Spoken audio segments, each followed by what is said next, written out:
So, we're actually I just wanted to welcome you guys here because we're actually in a location that we have taken a really meticulous amount of effort to recreate, and that's just a dive location off of the island of Palau. Yeah, this is based on a real dive site, and what's really cool, it's like you said, it's a fairly good representation of it. Now we're gonna have a coral reef and the reef wall, and then this blue wall that you see here. Well, let's pretend that's the open ocean, you know? Exactly. We didn't run out of ideas to kind of decorate this place. This is a very unique dive location because over to my left, your guys' right, is a very intricate reef system. You can see there's little nooks and crannies where tiny fish can kind of hide and make their homes. But you're also over here to my right. Your guys' left would be the open ocean. And so what you're going to see is what's called pelagic fish, which are the giant guys. And I bet you can see there's a giant, hey, here's a giant fish right out there. Well, there's here. one right behind and above you too. 2 zebra sharks. There's that big queensland grouper. All these larger animals are going to be coming in from the ocean. Exactly. So you get a very, very unique environment here where you get a mix of small, delicate fish and big ocean fish. And that's what makes this dive location one of the most sought-after dive locations in the world.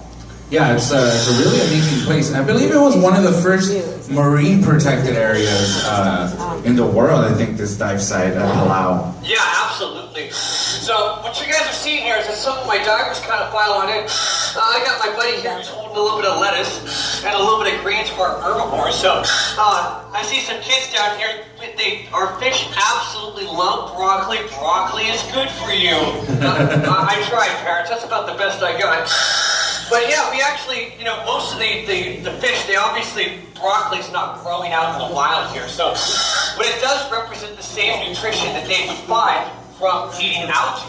You see, we clean our aquarium here. We try to keep the water quality very pure. But we don't have oh hey, this is our olive ridley sea turtle. Has he been swimming around right now? Yeah, he's been around for a while, actually, about 10 minutes. Oh, that's quite a treat. Yeah. These guys are very, very real.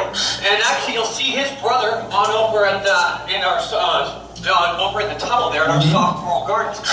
And that's is this Theo or is this I believe that's Lou. Oh, that's Lou. You see, at first, when they came to us, it's very hard to actually determine the sex of a sea turtle.